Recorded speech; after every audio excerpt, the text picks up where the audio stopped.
ओडिशा रे मुख्यमंत्री किए हेब किए संभालिबो 4.5 कोटी ओडिशावासी सेवा दायित्व आहा उपरे आस्था रखिबो मोदी सरकार।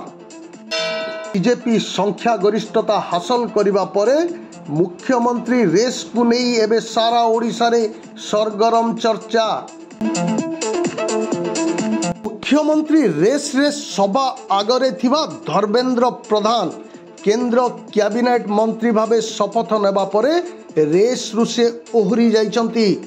तांको सह मोदी सरकार रे केंद्र कैबिनेट मंत्री भावे अश्विनी वैष्णव और जुएल ओराम मध्य शपथ ग्रहण करिसंती।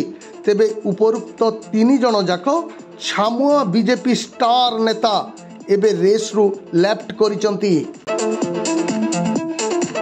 अन्य पक्षरे सुरेश पुजारी पाखकु पहुंची रेस हावा।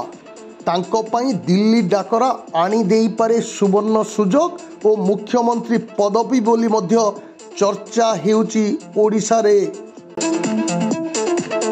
निर्वाचन प्रचार समय रे मोदी को घोषणा अनुजाई 10 तारिख रे बीजेपी सरकार शपथ नेबार कार्यक्रम रहितिला, किंतु ताहा 12 तारिख को घुंचीची और नाही नथिबा हिट वेब भली सस्पेंस बढ़ाईची। जहाँ भी हो आसंता काली मुख्यमंत्री चयन पई विधायक दलर बैठक बसिबार कार्यक्रम रही।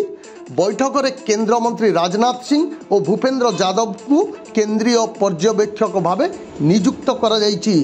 उभय नेता विधायक दल बैठक रे उपस्थित रही संसदीय बोर्ड पठाइथिबा ना घोषणा करिवे। तेबे सस्पेंस बढ़ुची आहुरी आहुरी। ओडिशावासी देखिबाकू चाहुचंती नुआ मुख्यमंत्री को चेहरा। बीजेपी सरकार को निर्वाचन इस्ताहार को पालन करिबा दिगरे ओडिशा रे किए धरिबो मंग ओडिशावासी जानिबाकू एबे खूब व्यग्र।